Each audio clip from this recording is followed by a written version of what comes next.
kitten in amongst his sisters, aunties, and mother. That's him there.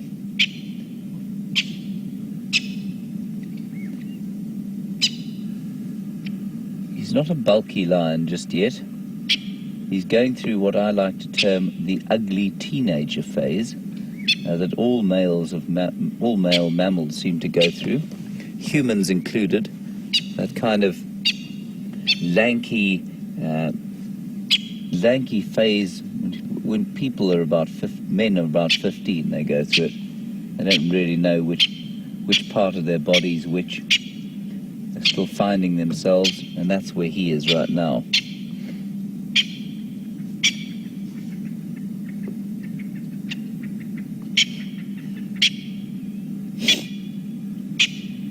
There, can you see the light just changed on them? The sun has just peeped up behind us over the horizon.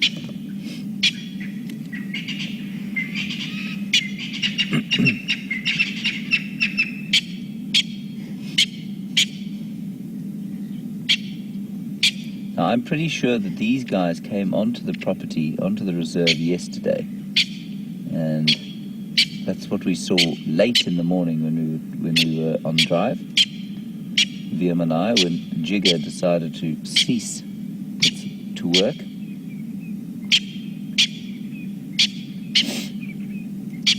I wouldn't suggest that lioness eats her tail. I think it will hurt quite substantially.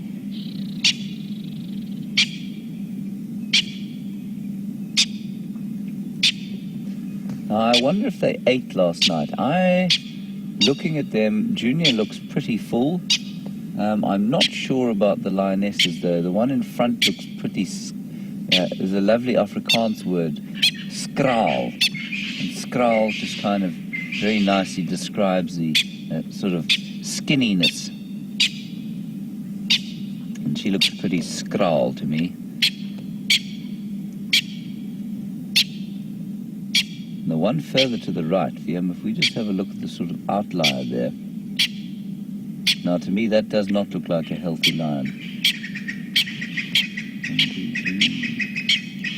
Or just an old one. That's probably the old lioness, actually. Before I say she's not healthy, it's probably just the old lioness. Just starting to get a bit bony about the hips. But look at the muscles in her shoulders still. I wouldn't take her on. And that noise you can hear is it's a couple of Franklins who are highly indignant that these lions have pitched up where they like to have their morning fossick. They've heard something.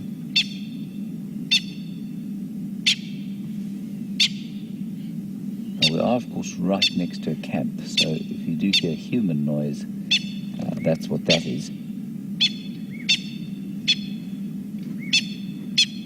You can just see the light starting to change. There comes the sun over this dry, well-grazed grass.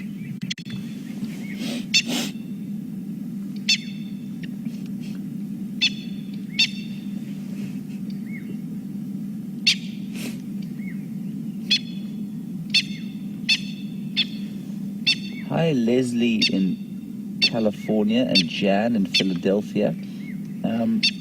You want to know about the vegetation of this area, and you have surmised correctly that it has been cleared. Definitely been cleared by man to facilitate. There's a little water hole just to my right-hand side, and to my left there's a camp, a beautiful little camp. And there's a deck where people can come and sit and watch the water hole during the middle of the day. So they've just cleared away a bit of the bush here, so to facilitate viewing. And then also, because the nearer you are to water, the more the grass will be grazed. So most of this grass isn't cut. They've cleared away some of the trees, the woody stuff. But the grass next to the water would have been grazed by animals coming down to drink. And the lions will like it because it's open. And so on a chilly morning, they don't have to have cold grass against their fur. You hear all the crested francolins going crazy as the sun peeps up.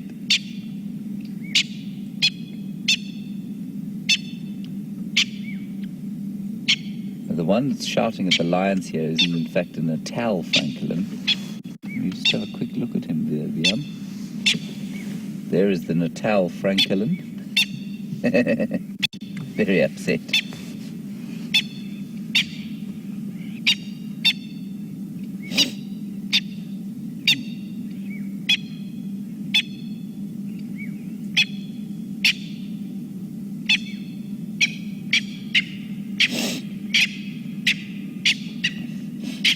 Hello, Gilly in Wisconsin. I hope you're having a marvelous afternoon where you are. You want to know, do I see the orange-eyed female? Now, for those of you who don't know, there is a female in this pride who has distinctly orange eyes compared with the others. Gilly, I'm afraid, because their eyes are pretty much shut, because they're lions and therefore don't like to open their eyes a great deal, I can't see her, but I will let you know. So the one in front now with her eyes open is pretty golden-eyed. I think the one behind her might be the one with the orange eyes.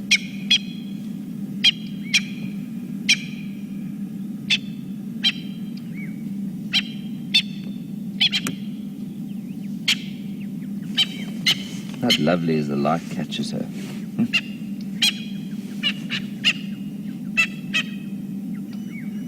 Why her eyes should be orange, I couldn't begin to tell you, other than to say that it's got something to do with this, same reason that I have blue eyes and Viam. What colour are your eyes? No. Viam and I have the same colour eyes, but other people have different coloured eyes, obviously. There'll be some kind of genetic reason for it.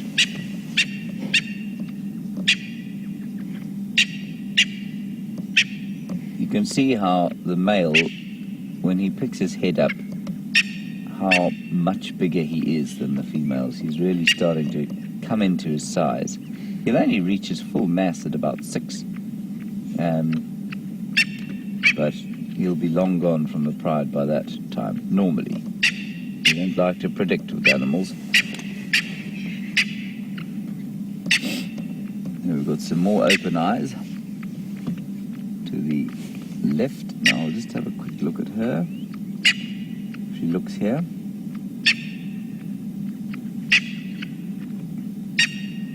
Which of course she won't do now. Oi.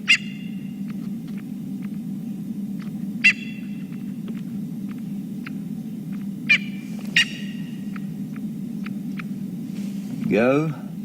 No, those are pretty gold too. So I think our best candidate is the one second from the front.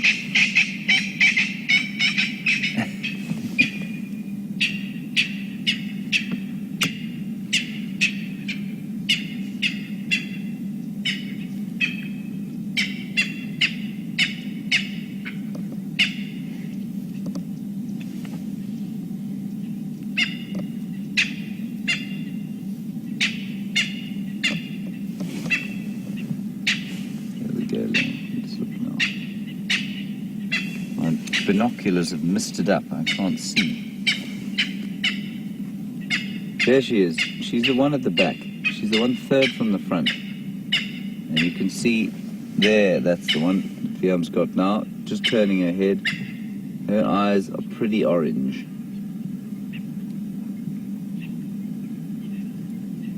There, you can see in comparison with the one in front, her eyes are definitely more orange. And after that extensive action-packed episode, they've decided to have a lie-down.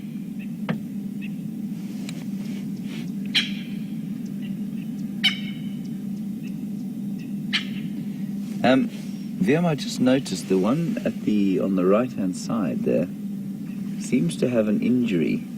Looks like 2 puncture wounds. Oh, you can't see them now, sorry. In fact, yeah, no, you can't see them now. She's got them on the back of her neck. And I suspect that probably came from fighting over something to eat. Perhaps last night. They look fairly fresh.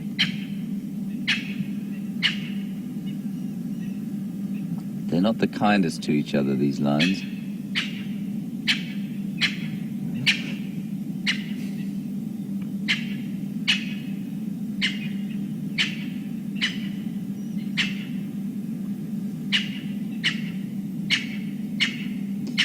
I think we'll sit here a little bit longer and just see what they do. I mean, obviously, if the heat builds at all, they'll probably stay very much in the same place. And then we might go and carry on and see if we can find the leopard, but let's just wait here for a little while longer. Nkuhuma Pride is static at Gallagher Waterhole.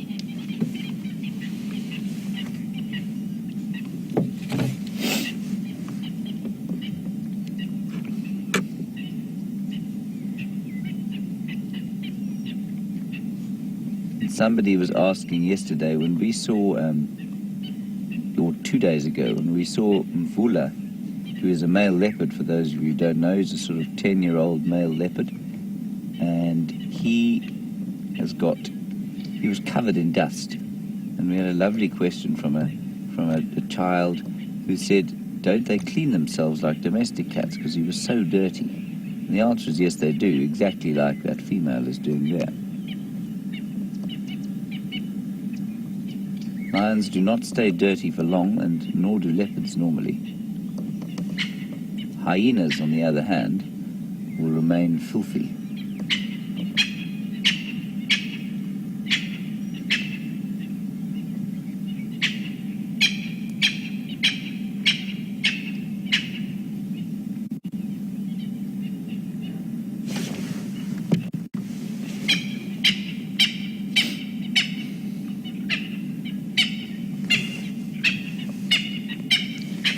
Hello, Chris. Thanks for your question.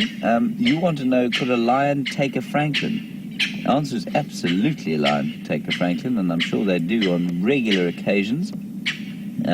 Not much of a meal, but youngsters, especially young males, when they get tossed out of the pride, will definitely try and eat things like francolins. That Natal francolin is in a state of abject misery. I mean, it will not shut up. It's really upset. But yes, they will definitely eat francolins.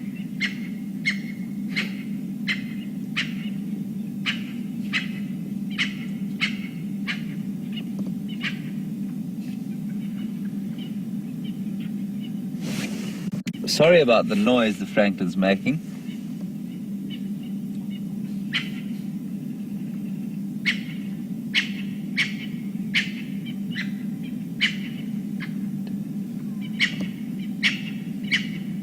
Hello, Tim in Phoenix. Thank you for your question. Is it normal, you say, for an adult, for a male lion of this age, to be still with the pride? The answer is not really. He's getting to the age, I think he's about 3 now, and that is pretty old to be with the pride. If one of our regulars could perhaps tell me how old he is, I think he's 3. 2.5 is normally the age at which they'll be tossed out. Certainly once they start to get as much mane as he's got the scraggly beard of a teenager. So I'm not sure why he's being tolerated. I know that they have been with the 2 dominant males of the area, the Matimba, the two very big males, and why they're tolerating this chap here, I'm not really sure. But his days will be numbered because he has been trying to mate with various members of the pride.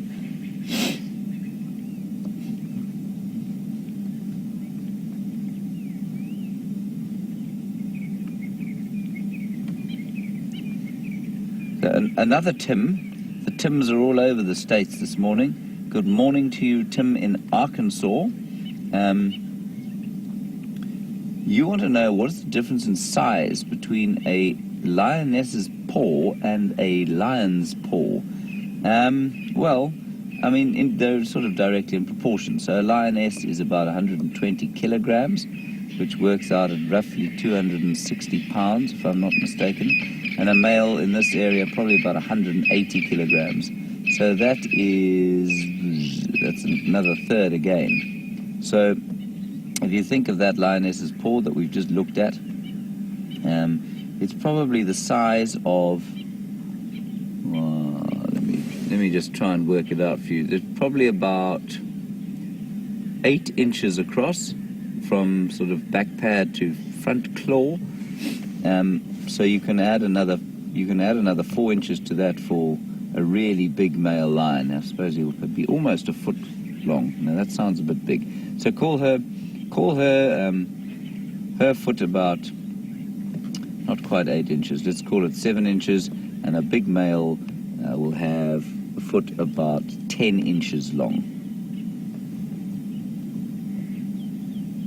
I'm trying to convert to imperial in my head as we go along, purely for the benefit of the vastness of the United States.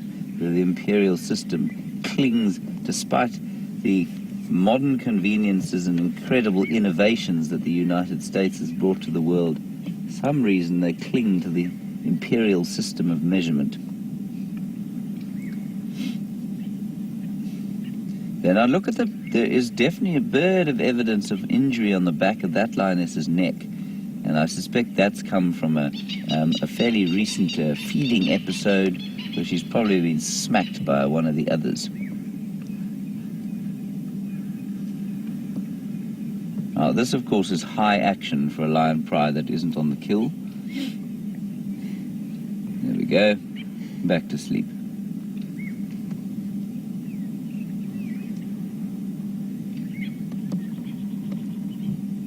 Well, they're much happier in the sun. You can see they're almost kind of smiling as the first rays hit them.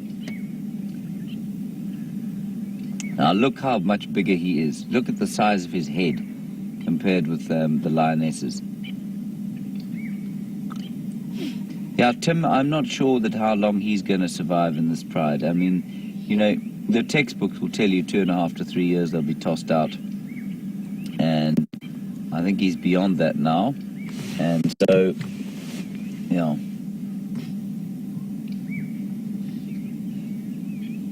So we've got some information from Blair, who says he's actually older than 3. He's 3 1/4. So thank you for that, Blair. So for him to still be in the pride is unusual. So the textbooks will tell you 2.5 to 3 years he'll be tossed out. That hasn't happened yet. I think the likelihood is that he will be thrown out fairly soon. He may defy all of that and come to dominate this pride. That does happen every so often. Predicting in biology is a bit like predicting in economics. It's basically gambling.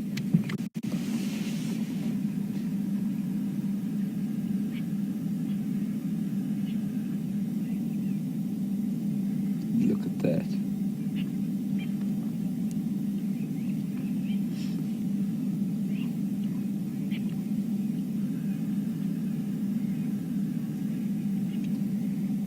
Hello, Bob in Iowa. Thank you for asking me the first unanswerable question of the morning.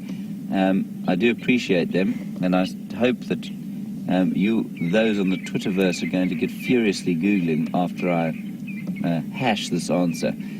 Bob, you want to know about yawning and why I think lions do it. And you make the comment that there has been some research that shows that we do it because we need to... I think you said we need to get oxygen to the brain, or that's certainly what I've read, and that we definitely yawn when we're nervous or when adrenaline goes through the body. I think it's definitely a response to the need to sort of oxygenate the blood and the brain, and I think adrenaline probably causes us to hold our breath, which then results in us needing to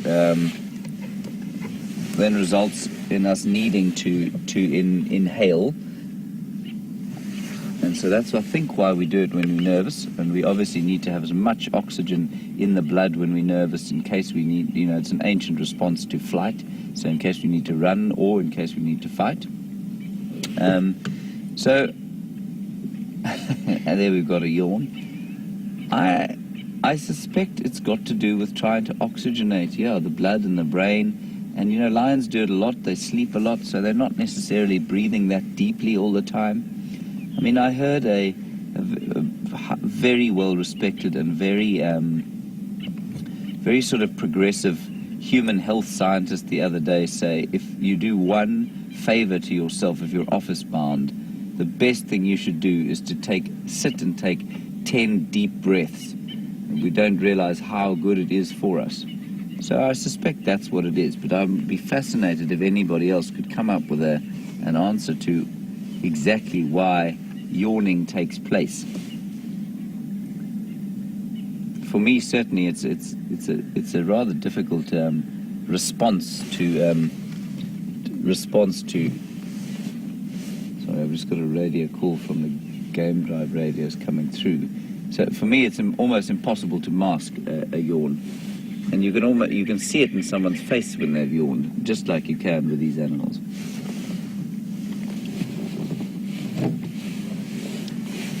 This pride is still static at Gallagher Waterhole.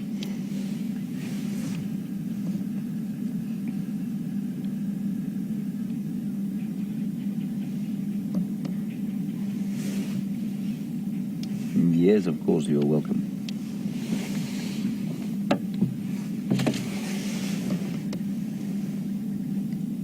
So, although they are not doing a great deal right now, the light on them is so beautiful that I think we'll sit for a bit longer. Also, the advantage is that VM and I don't freeze to death on the back of the car, which we're quite pleased about.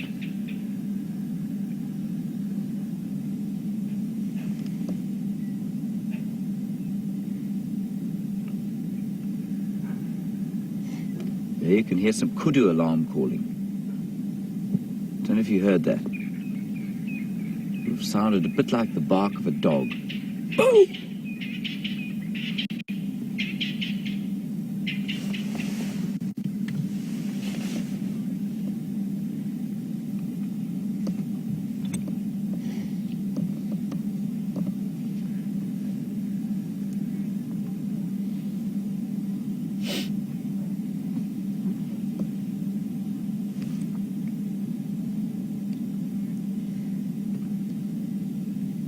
Hello, Charlie in Minnesota. You want to know, very nice question. I've spoken about the heat that comes out of a termite mound. And you want to know, if they're lying on the ground like they are next to a termite mound, do I think that there's some heat coming out of the ground? So is the ground warm? Very interesting question. This termite mound is not active at the moment, so, you know, in this case, the answer is no. But I'd be fascinated. I don't know. I think I'm going to test it. The next active mound we find, I'll do a little test where we check the temperature away from the mound, and as we get closer and closer to the more active areas, we'll see if the ground is actually warm. My initial thought is that it won't be particularly warm, because they are so well insulated.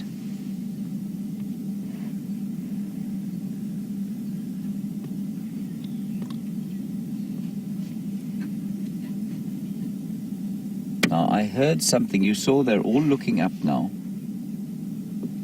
We heard the kudu alarm call. And I've got a slightly suspicious feeling that what I heard beyond that may have been... Viam, she's going to do something unspeakable just now. Don't be careful of filming her. What I may have heard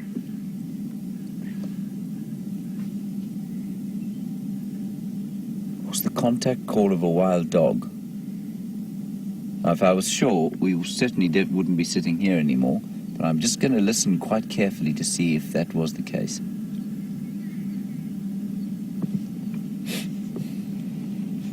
Why that would have interested the lions is that they will definitely try and steal anything from wild dogs.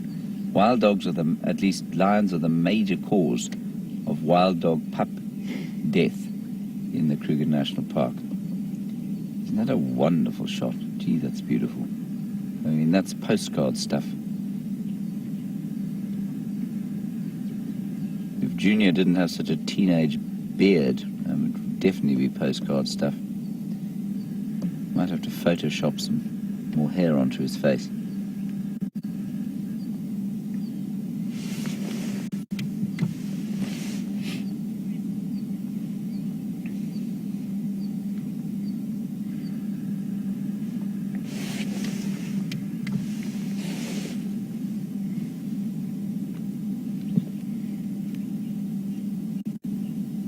little bit of movement.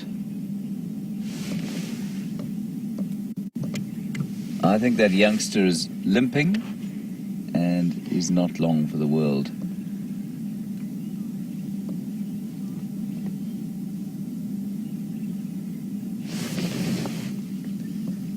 Rita from New Jersey, lovely question, thank you. So basically, you want to know what happens to a male lion when he gets thrown out of a pride. Can he survive on his own?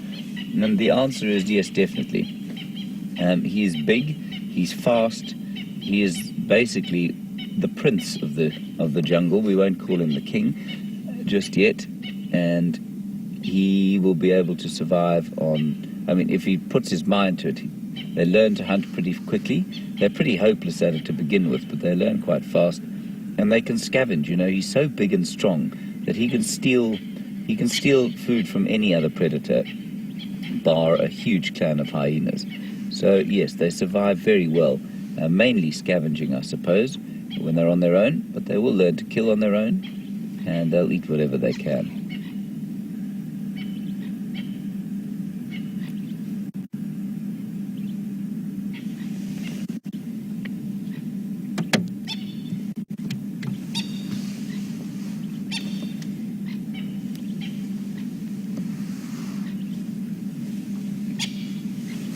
Hello, Velma in Michigan.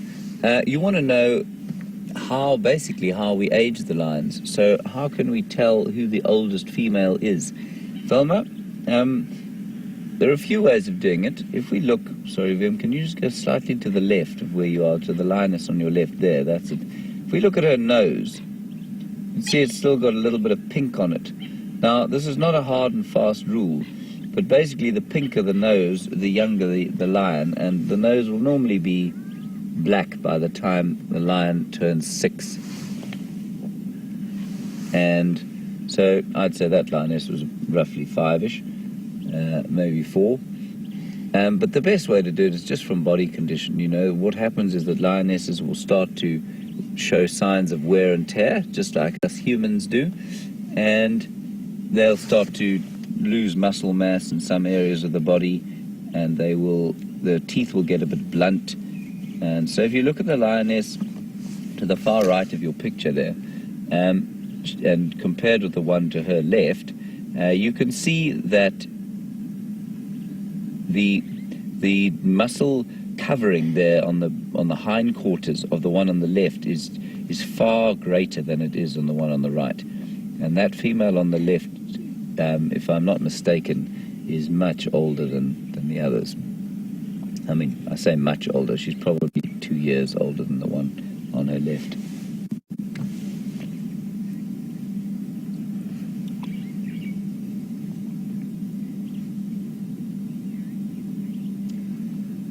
Hello, Eric in Idaho. Very nice question. You want to know, have I ever seen a lioness with a mane? I haven't, Eric, but I have definitely heard of them. And they do occur every so often, a bit like a bearded lady, I suppose, which I have seen, distressingly, but very unusual, but doesn't seem to make any difference to their lives, really. The mane for the males is an adaptation for fighting mainly, and also, the bigger and darker the mane is, there's suggestions that might help them in being, help them to seduce potential mates. Not so convinced of that myself, but it definitely is great protection when they're fighting. But the lioness, why she should have a mane, I think it's just probably a higher level of testosterone than is normal.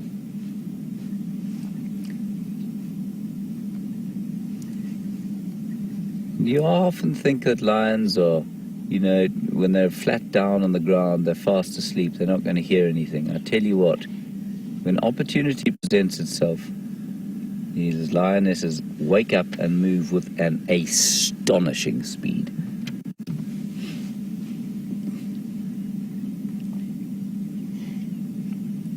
Teresa, thank you for your question. What is a Barbary lion? Well, a Barbary lion is a lion originally from the Atlas Mountains, if I'm not mistaken, in North Africa, and they don't occur there naturally anymore, as far as I'm aware. But a Barbary lion, remnants of their population, are represented, I think, in zoos. And Barbary lions have got enormous manes that go half the way down the back, all the way down the sort of the front, through over the chest, and down the belly. It just looks enormous. They've got enormous manes. So if you Google a picture of a Barbary lion, you'll see that compared with Junior's rather pathetic little attempt at a beard, a Barbary lion is the exact opposite.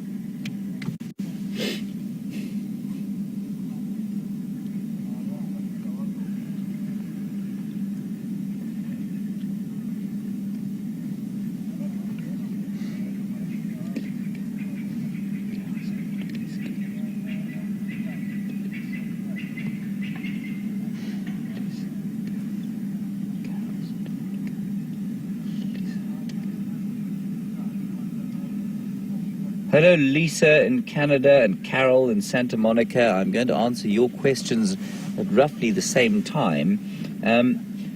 Lisa, you wanted to know, do I think the lioness that moved away, who looks a bit injured, that was the youngster, will survive? It's when they're that young and they look that poorly. I mean, that lion has looked pretty poorly for the last few weeks. Look, I think it's likely that it will survive. I'd say less likely than if it was healthy, of course. You don't like to make predictions, even if animals are sick. They show incredible resilience.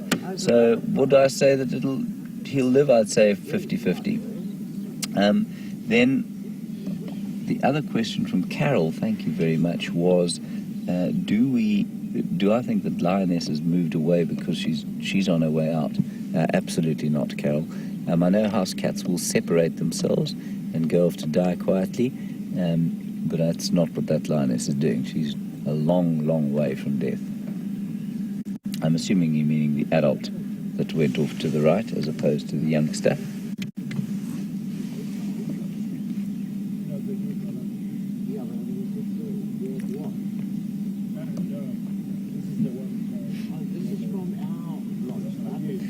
Hello, Russell in Irvine, California. A lovely question. You will hear all manner of nonsense when you learn about walking in the bush. And a lot of it you really need to check with empirical evidence. So, as you all know, if you are faced with a dog that is staring you in the eyes and growling at you, the very last thing you do is look it in the eyes because it sees it as a challenge. Now, I have stared long and hard into the blankness of a male lion's eyes, and they don't respond at all. So your question is, have I looked, or should you look into the eyes of a lion? Look, in my experience, it makes absolutely no difference at all. So, yes, I would stare into their eyes. Is it different on foot? You see, when a dog is challenging you, it's not doing it because it's fearful. Well, it can be, but often it's doing it because it's been trained to sort of defend a territory or something like that. When a lion charges you, it is normally because the lion is afraid. And so you want to look as dominant as you possibly can. And so I would definitely not take my eyes off its face, and I'd probably look it in the eye. I mean, that's assuming that I could concentrate sufficiently to make that decision in the face of a huge lion charge. So, just for those of you who asked about the orange-eyed lioness, that's her there that Guillaume's focused on. And see how much more orange her eyes are.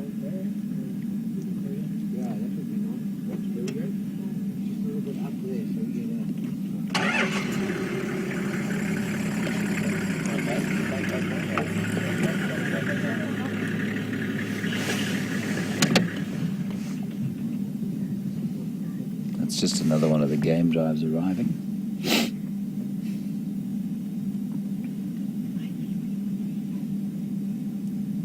Brent is going to follow up on that kudu alarm calling that we heard.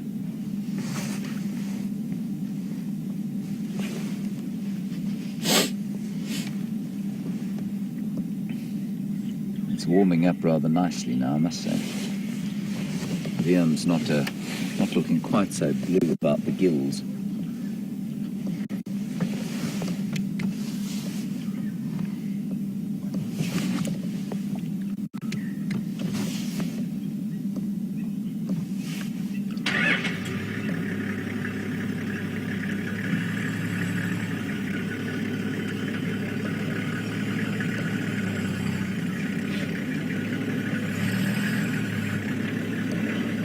Jimmerlin in Oklahoma, you're a potential safari goer and you're worried a little bit about safety, and you'd like to know what would the camp staff do if you walked out of your room and were attacked by a lion or a leopard.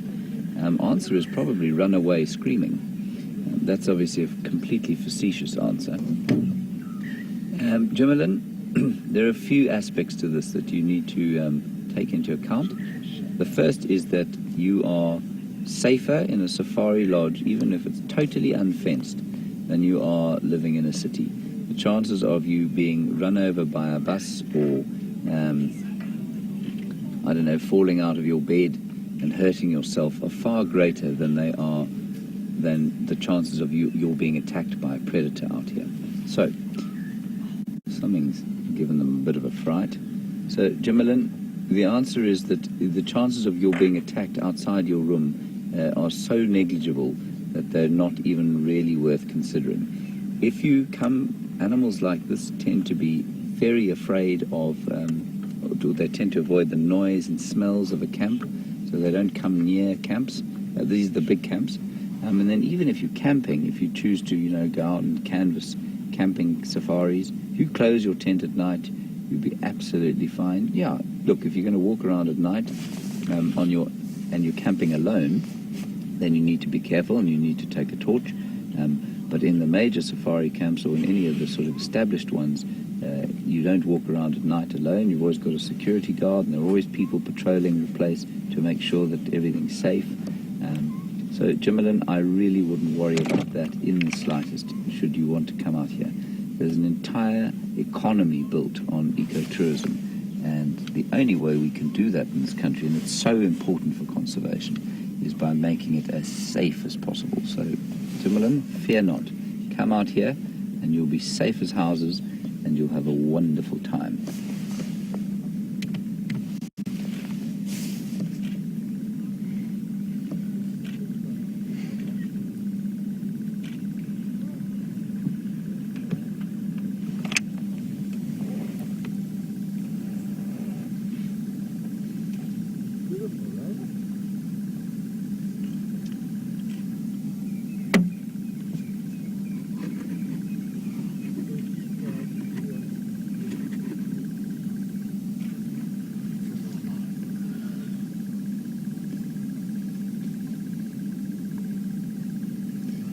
John in California, you've asked about some manes, and then Bernice in California, a sort of dovetailed question that I'm going to try, sort of address at the same time. John, you say you've read that testosterone in a male lion is higher with a black maned lion. There is an element of that, certainly.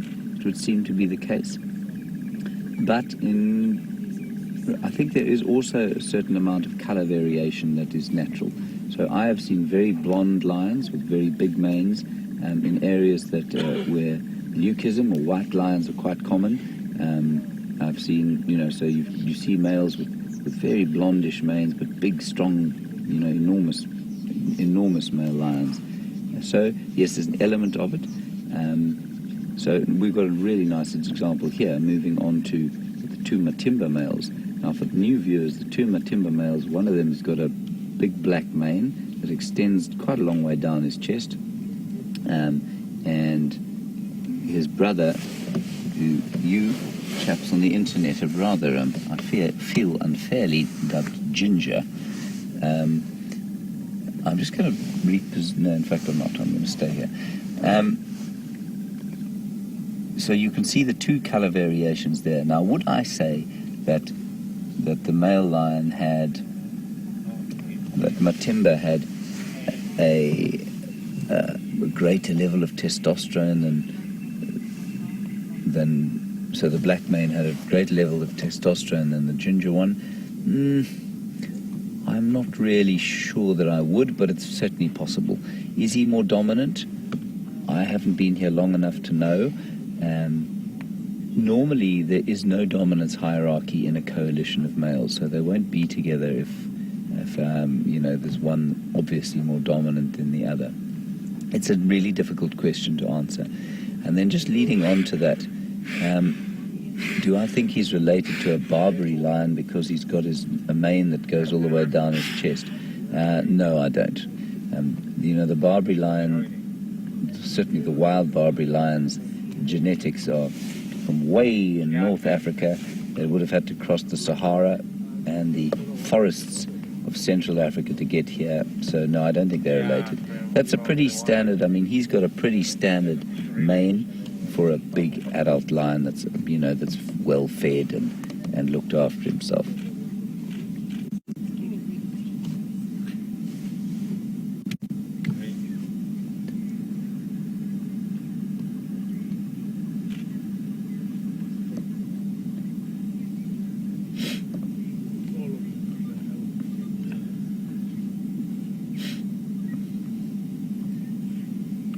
Right, so we're going to just head across to Brent. Apparently he's at a waterhole with a whole lot of beefaloes, which would be nice to see, and he's also been tracking some lions, and so he'll be able to give us an update on some of the other lion dynamics in the area, which will be fascinating. So over to you, Brent, and I will see you later, and you will see us and the Pride a bit later.